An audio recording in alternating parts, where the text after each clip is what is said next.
नमस्कार, आप देख रहे हैं डीडी न्यूज। आपके साथ मैं हूं पराक्रम सिंह शेखावत। बताएंगे आपको न्यूज एट 10 में इस वक्त की महत्वपूर्ण खबरें। समाचार की शुरुआत सुर्खियों के साथ। प्रधानमंत्री नरेंद्र मोदी आज जाएंगे पश्चिम बंगाल और असम। बंगाल में 2 नेशनल हाईवे प्रोजेक्ट की करेंगे शुरुआत। वहीं गुवाहाटी एयरपोर्ट पर नए टर्मिनल भवन का करेंगे उद्घाटन।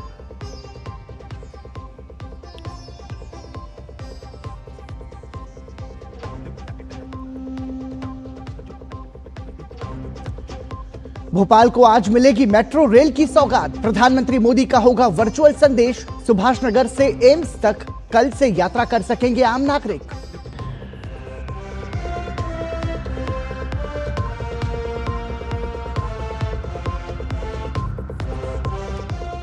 पूरा उत्तर भारत सख्त ठंड की चपेट में। राजधानी दिल्ली घने कोहरे की चादर में लिपटी। पंजाब, हरियाणा, चंडीगढ़, उत्तर प्रदेश और बिहार में बढ़ी ठिठुरन।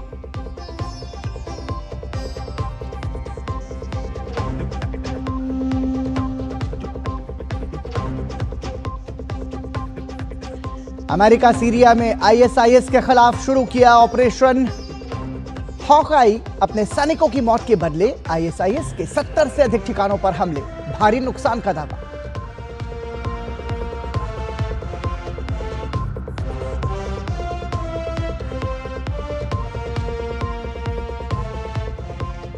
और मुंबई में आज होगी बीसीसीआई चयन समिति की बैठक। T20 वर्ल्ड कप के लिए होगा भारतीय टीम का ऐलान। न्यूजीलैंड के खिलाफ सीरीज के लिए भी चुनी जाएगी टीम।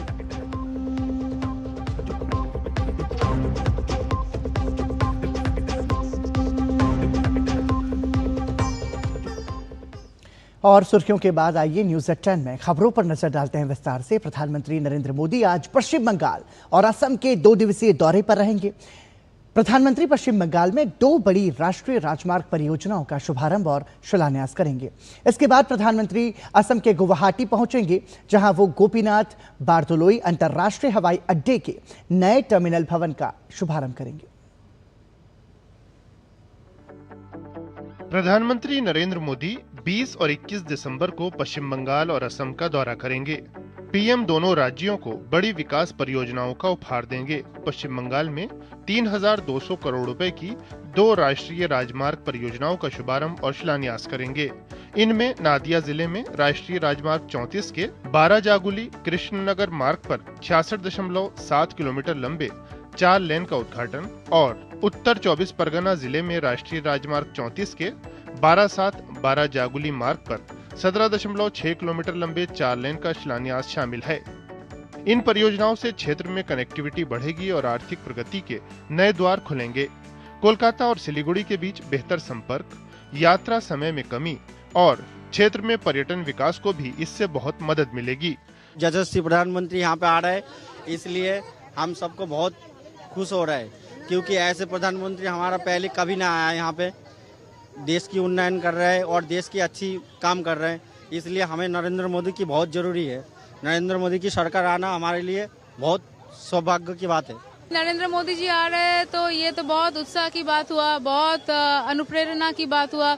नरेंद्र मोदी जी तो आइडल है। डबल इंजन की सरकार चाहिए। सेंट्रल में भी जैसे है, central ruling party is BJP and state ruling party also we are looking towards BJP only.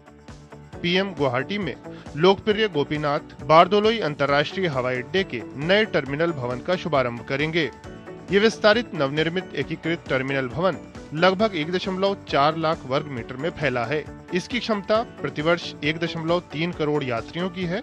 ये भवन असम की जैव विविधता और सांस्कृतिक विरासत से प्रेरित है।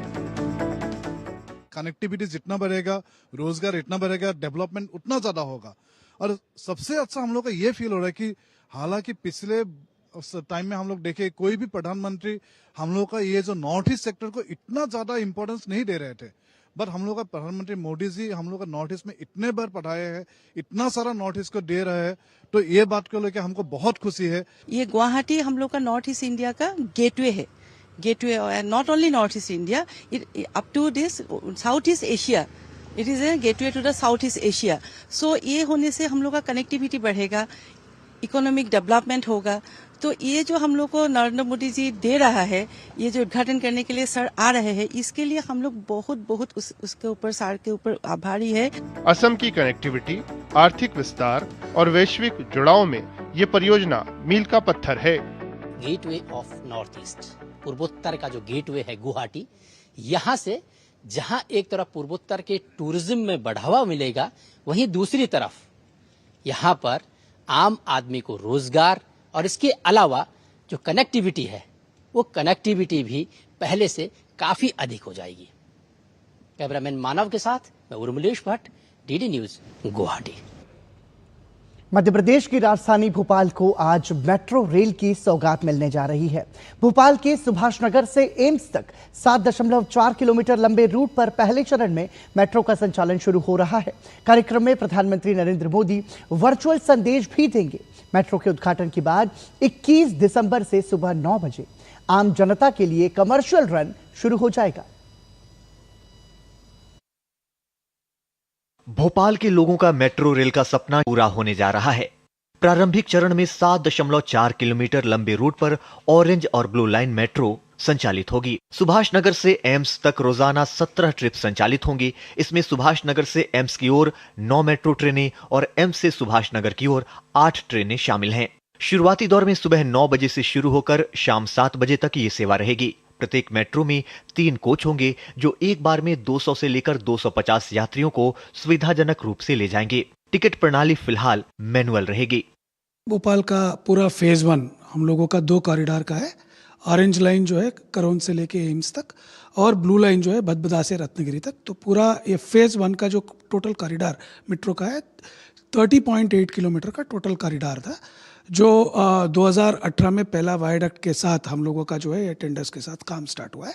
अब हम लोगों ने जो प्रायोरिटी कॉरिडोर जो माना है सुभाष नगर से लेके एम्स तक, उसका लगभग 7.4 किलोमीटर के आसपास का है वो, और 8 स्टेशन का काम जो है वो कंप्लीट करके कमर्शियल रन के लिए हम लोग आज के डेट में तैयार है। भोपाल में मेट्रो के 8 स्टेशन में से 6 पर पार्किंग सुविधा भी चिन्हित कर ली गई है। किराया संरचना सरल रखी गई है। पहले 2 स्टेशन के लिए 20 रुपए, 3 से 5 स्टेशनों के लिए 30 रुपए, 6 से 8 स्टेशनों के लिए 40 रुपए लगेंगे। अधिकतम किराया 70 रुपए रहेगा। भविष्य में ड्राइवरलेस मेट्रो चलाने की भी योजना है, जो शहर की यातायात व्यवस्था को क्रांतिकारी रूप देगी। यह न केवल समय की बचत करेगा, बल्कि पर्यावरण संरक्षण में भी योगदान देगा। हम लोगों को यहाँ पे एनर्जी कंजम्पशन में कम होते हुए एनर्जी एफिशिएंसी को बढ़ाते हुए वो यूज़ करने का और एनवायरमेंटल इम्पैक्ट को कम करने का जो हम लोगों का मेट्रो का है, तो उस तरीके के टेक्नोलॉजी जो है अब मेट्रोस में लगभग आ चुके हैं। और ये सभी जो मायने में ये सभी चीज़ जो है आज के डेट में बहुत भोपाल और इंदौर मेट्रो में हम लोगों के पास उपलब्ध है। स्टेशनों पर सीसीटीवी, फायर सेफ्टी और एक्सेसिबिलिटी सुनिश्चित की गई है। कार्यक्रम में केंद्रीय शहरी विकास एवं आवास मंत्री मनोहर लाल और मुख्यमंत्री डॉक्टर मोहन यादव मुख्य अतिथि के रूप में मौजूद रहेंगे। कभी टेम्पो और टांगों में चलने वाला भोपाल अब मेट्रो में चलने के लिए तैयार है। भोपाल में मेट्रो आ चुकी है और अब यात्रियों के लिए शुरू हो रही है। ये मेट्रो न सिर्फ भोपाल के ट्रैफिक के दबाव को कम करेगी, बल्कि पर्यावरण को संतुलन रखने में भी मदद करने वाली है। भोपाल के लोगों को ये भी उम्मीद है कि आने वाले वर्षों में जब ये मेट्रो का विस्तार पूरे शहर में हो जाएगा, तो इससे भोपाल की यातायात व्यवस्था की तस्वीर पूरी तरीके से बदल जाएगी। भोपाल से कैमरामैन गौरव निरुटकर के साथ आदित्य श्रीवास्तव, डीडी न्यूज। बांग्लादेश में हुई हिंसा पर भाजपा नेता दिलीप घोष ने कहा कि बांग्लादेश में जो भी कुछ हो रहा है वो ठीक नहीं है। भारत का विरोध करके वहां राजनीति चमकाई जा रही है। ये सभी घटनाएं वहां चुनाव टालने के लिए की जा रही हैं। उन्होंने कहा कि बांग्लादेश की संस्कृति से लेकर वहां की अर्थव्यवस्था तक सब बर्बाद हो रहा है। हम चाहते हैं कि वहां जल्द से जल्द चुनाव हो जाएं और सरकार बने। जिस तरह से बांग्लादेश पहले आगे बढ़ रहा था, वैसे ही आगे बढ़े। बांग्लादेश में जो भी हो रहा है वो किसी के लिए ठीक नहीं हो रहा है। भारत का विरोध करके वहाँ राजनीति चमकाने का प्रयास चल रहा है। ये सारे जो घटनाएं हो रही है, इसके पीछे की उद्देश्य वहाँ का चुनाव को टालने का। जो वहाँ का बैठे हैं एडमिनिस्ट्रेटर, उनकी तो कोई सिर पैर नहीं है। अब जो उत्पातियाँ हैं, उत्पात कर रहे हैं और वहाँ का बर्बाद कर रहे हैं। बांग्लादेश का कल्चर से लेकर के इकोनॉमी सब बर्बाद हो रही है। लोग त्राही कर रहे हैं, लोग विरोध करना भी शुरू कर दिए हैं। हम भी चाह रहे हैं कि जल्दी से जल्दी बांग्लादेश में चुनाव हो जाए और कोई सरकार बने, शांतिपूर्वक जैसा आगे बढ़ रहा था बांग्लादेश आगे बढ़े। भारतीय समुदाय के लोग जॉर्डन के आर्थिक विकास में महत्वपूर्ण भूमिका निभा रहे हैं और सिर्फ यही नहीं, वो अपने हुनर के माध्यम से स्थानीय लोगों को भी रोजगार दे रहे हैं। देखिए अम्मान से डीडी न्यूज संवाददाता विशाल बैरिस्टो की एक खास रिपोर्ट। मैं इस वक्त अम्मान में हूं और ये है गुजरात गोल्ड। सुनने में अजीब लगता है लेकिन ये बहुत गर्व की बात है, क्योंकि इस गोल्ड एंड डायमंड ज्वेलरी का जो ये वर्कशॉप है, जो फैक्ट्री है, इसके ओनर भी भारतीय हैं और उन्होंने करीब 100 लोगों को यहाँ पर रोजगार दे रखा है। ये तमाम लोग गोल्ड और ज्वेलरी से जुड़े हुए हैं और किस तरह से यहाँ पर काम होता है और कैसे ये लोग ना सिर्फ यहाँ से कमाते हैं बल्कि अपनी फैमिली को भी सपोर्ट करते हैं, हम कुछ लोगों से बात करेंगे और जानेंगे। ये सारा है, सारा ये डायमंड की सॉर्टिंग करती है और ये एक बहुत स्किल्ड वर्कर का काम है। तो सारा, for how long have you been working? How do you like your work and how much do you earn to support your family? 5 years। मैं यहाँ 5 साल से काम कर रही हूँ। मुझे यहाँ काम करना अच्छा लगता है। मुझे यहाँ $7,000 मिलते हैं। $700, दैट्स अ ह्यूज अमाउंट। लेकिन इसलिए क्योंकि सारा एक स्किल्ड वर्कर है, लेकिन सारा अकेली नहीं है। यहाँ पर बहुत से और लोग हैं जो यहाँ पर काम कर रहे हैं। उनका अलग अलग काम है, किसी का डिजाइनिंग का काम है, किसी का सॉर्टिंग का काम है और किसी का गोल्ड मेल्टिंग का काम है। गोल्ड और डायमंड ज्वेलरी के अंदर बहुत सी नई तकनीकें आ गई हैं, जैसे कि आप ये देख सकते हैं, ये 3D प्रिंटर है, 3 डायमेंशनल प्रिंटर है जिसे मैट्रिक्स कहते हैं। अली मेरे साथ है। Ali, tell me one thing, how long have you been working here and how do you find working with Mr. Jatia? I'm working with like 5 years ago. And how much do you earn here? I take like $1,000. $1,000। Ali यहाँ पर manager है। अली को $1,000 US महीने के मिलते हैं और ये तमाम लोगों को मैनेज करते हैं और यहाँ से जो डिजाइन कॉपी होता है उसको फिर ये फाइनली बनाते हैं। करीब 100 डिफरेंट स्टेप से गुजरकर ज्वेलरी फाइनली तैयार हो गई है और मेरे साथ है मोहन जतिया जो इस फैक्ट्री के मालिक हैं। मोहन भाई, क्या क्या बना रहे हैं आप यहाँ पर? इधर इटालियन ज्वेलरी 18 कैरेट, 21 कैरेट और जॉर्डन में एक्सपोर्ट करते, यूएस में एक्सपोर्ट करते, बाकी जॉर्डन में 1500 दुकान में सप्लाई कर रहे और कनाडा, इस सब जगह पे एक्सपोर्ट कर रहे हैं। अच्छा, आपने कितने लोगों को यहाँ पर रख रखा है? अगर हम जॉर्डन की बात करें, आपके सब जगह मिला 1995 में जब चालू किया था तो तकरीबन 150 लोग था। अभी हमारा नया दुबई में भी चालू किया है ट्रेडिंग का, तो यहाँ जितनी फैक्ट्रियां है all of the US export कर रही है ज्यादा करके, क्योंकि यहाँ ड्यूटी पहले जीरो ड्यूटी पे। अभी इंडिया से भी यहाँ ज्वेलरी बहुत डिमांड कर रहे हैं। तो जैसे कि आपने सुना, मोहन भाई ने जॉर्डन आए, यहाँ पर शुरुआत की और अब न सिर्फ ये अपने देश के लिए फॉरेन करेंसी कमा रहे हैं बल्कि जॉर्डन के लोगों को भी रोजगार दे रहे हैं। कैमरामैन जयशंकर और प्रमोद के साथ मैं विशाल बैरिस्टो, डीडी न्यूज, अम्मान। प्रवर्तन निदेशालय ने दिल्ली हाईकोर्ट में याचिका दायर कर नेशनल हेराल्ड मामले में सोनिया गांधी, राहुल गांधी और अन्य के खिलाफ दायर आरोप पत्र पर संज्ञान लेने से इनकार करने वाली निचली अदालत के आदेश को चुनौती दी है। इस याचिका पर अगले सप्ताह सुनवाई होने की संभावना है। ईडी ने निचली अदालत के 16 दिसंबर के उस आदेश को चुनौती दी है जिसमें यह माना गया था कि इस मामले में एजेंसी की शिकायत का संज्ञान लेना कानूनी रूप से अस्वीकार्य है क्योंकि यह प्राथमिकी पर आधारित नहीं थी।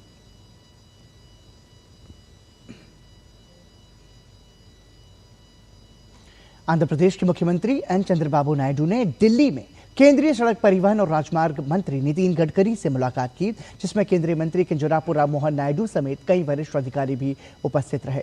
मुलाकात में आंध्र प्रदेश में निर्माणाधीन और प्रस्तावित राष्ट्रीय राजमार्ग परियोजनाओं की प्रगति की विस्तार से समीक्षा की गई। केंद्रीय मंत्री ने अधिकारियों को समय सीमा के भीतर परियोजनाएं पूरी करने और काम की गुणवत्ता सुनिश्चित करने के निर्देश दिए।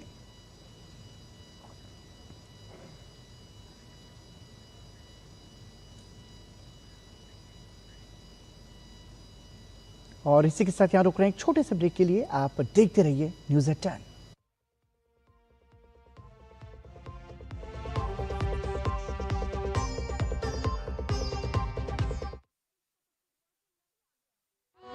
से तो पियानो बजाने भी आ गया। चंद्रयान भी उतर गया चांद पर हमें अब तक टेस्टी राजमा बनाना नहीं आया।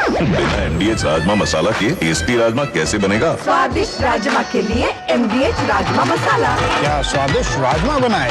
MDH। चिंतामणि, क्यों इतनी चिंता करते हो? क्या खरपतवार से परेशान हो? पेश है स्टील MH210 प्लावोमीटर। खरपतवार पे करो वार, सुनहरी फसल होगी हर बार। तू मेरे घर के रानी, ये मेरे खेतों का राजा।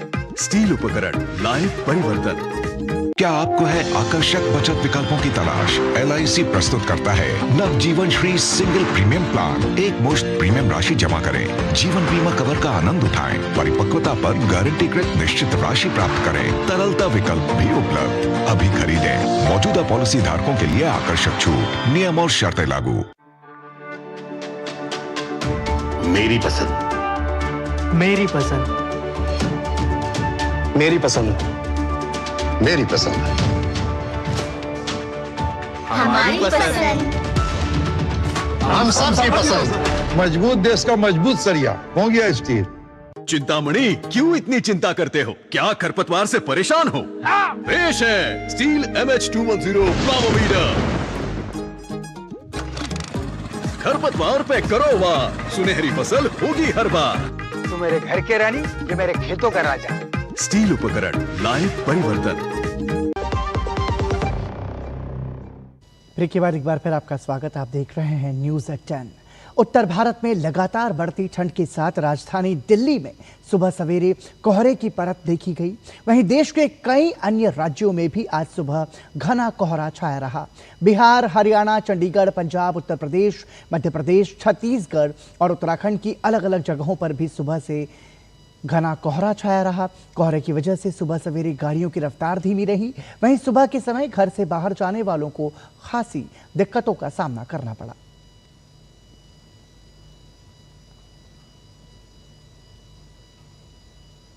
उत्तर भारत में लगातार बढ़ती ठंड के साथ राजधानी दिल्ली कोहरे की मार झेल रही है। कम दृश्यता की परिस्थितियों के कारण विमान संचालन पर काफी असर पड़ रहा है। इसी को ध्यान में रखते हुए नागरिक उड्डयन मंत्रालय ने यात्रियों की सुरक्षा और सुविधा को ध्यान में रखकर एयरलाइंस को कुछ नियमों का पालन करने के निर्देश दिए हैं। इसमें उड़ानों की समय पर और सटीक जानकारी देना, रद्द होने की स्थिति में पुनः बुकिंग या रिफंड की सुविधा देना, समय पर चेक इन के बाद बोर्डिंग से वंचित नहीं करना, दिव्यांग यात्रियों के लिए सहायता प्रदान करना, समय पर रिफंड और सामान की सुविधा और प्रभावी शिकायत निवारण का समाधान करना शामिल है। सभी एयरलाइंस पर निगरानी के लिए DGCA को जिम्मेदारी दी गई है। यात्रियों की सुरक्षा और सुविधा नागरिक उड्डयन मंत्रालय की सर्वोच्च प्राथमिकता बनी हुई है। सशस्त्र सीमा बल आज अपना 62वां स्थापना दिवस मना रहा है। इस अवसर पर केंद्रीय गृह मंत्री अमित शाह ने SSB के जवानों और उनके परिवारों को शुभकामनाएं दी हैं। गृह मंत्री ने सोशल मीडिया प्लेटफॉर्म X पर अपने संदेश में लिखा, स्थापना दिवस पर SSB के जवानों और उनके परिवारों को शुभकामनाएं। हमारी सीमाओं की रक्षा करने के साथ बल संकट के समय नागरिकों के साथ कंधे से कंधा मिलाकर खड़ा रहने वाले और जवानों ने कर्तव्य निर्वहन से देश को गौरवान्वित किया है। कर्तव्य निर्वहन के दौरान सर्वोच्च बलिदान देने वाले शहीदों को नमन।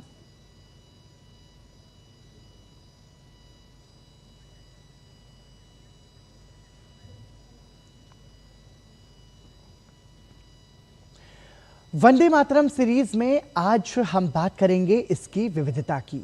वंदे मातरम पराधीन भारत में आशा का एक ऐसा दीप प्रज्वलित किया जो देखते ही देखते केवल गीत ही नहीं बल्कि राष्ट्रीय चेतना की आवाज बन गया। देश विदेश के कवियों और लेखकों ने अलग अलग भाषाओं में वंदे मातरम का अनुवाद किया, जिससे ये भारत की भाषाई विविधता में एकता का सशक्त प्रतीक बनकर उभरा।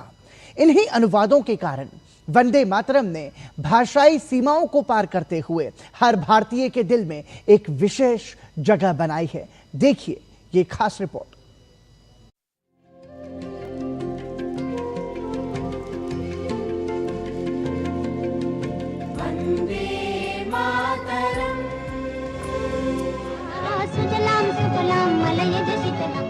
वंदे मातरम गीत शब्दों से परे एक भावना है।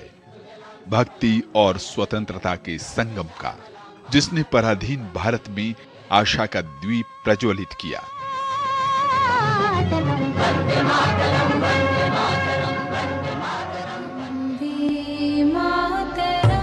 वंदे मातरम ने राजनीतिक दास्ता के विरुद्ध भारतीय लेखकों और कवियों के मन को झकझोर दिया और इसके बाद वंदे मातरम केवल संस्कृत और बंगाली भाषा तक ही नहीं बल्कि इसका तमाम भारतीय भाषाओं में अनुवाद और आत्मसात किया गया। और इसके साथ ही वंदे मातरम केवल एक गीत नहीं बल्कि भारत की भाषाई विविधता में एकता का प्रतीक बन गया। देश के कोने कोने में वंदे मातरम के कवियों और लेखकों ने अलग अलग भाषाओं में अनुवाद कर इसे लोकप्रिय बनाया।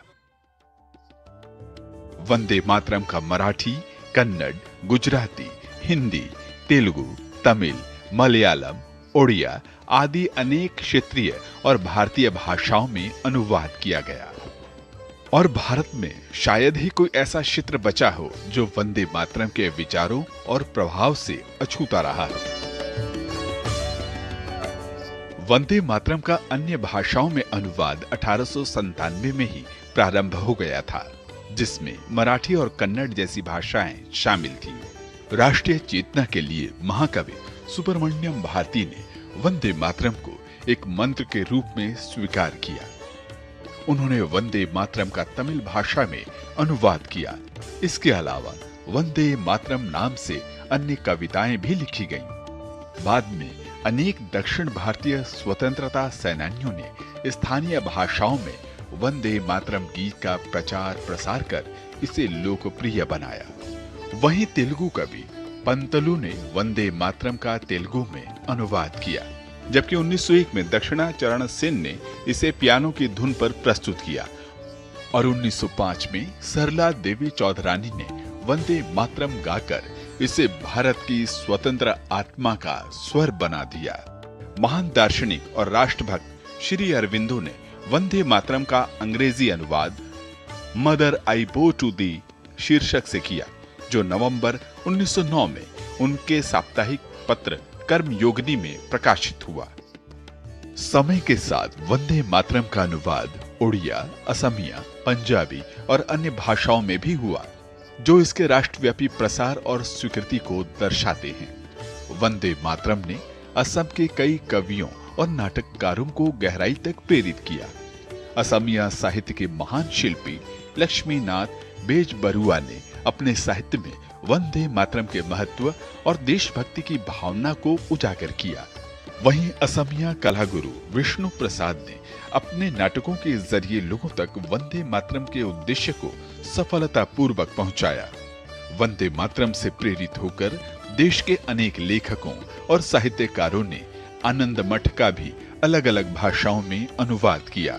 जैसे बंकिम के राष्ट्रवाद के आदर्श से प्रभावित शुरुआती अग्रदूतों में से वी वेंकटाचार्य ने आनंद मठ का कन्नड़ में अनुवाद किया।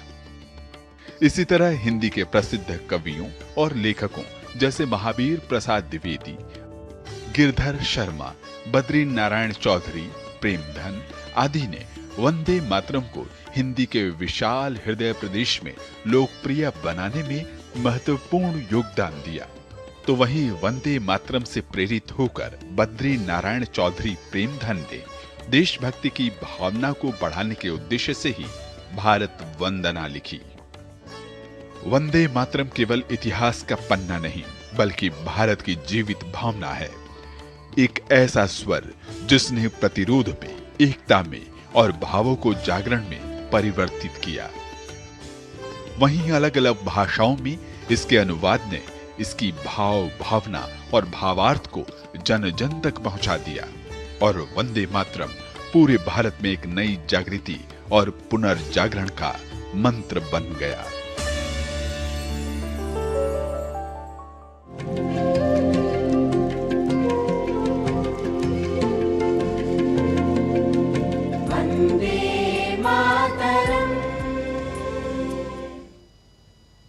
और इसी के साथ ही न्यूज़ एट 10 में आज के लिए इतना ही। दीजिए अनुमति। नमस्कार।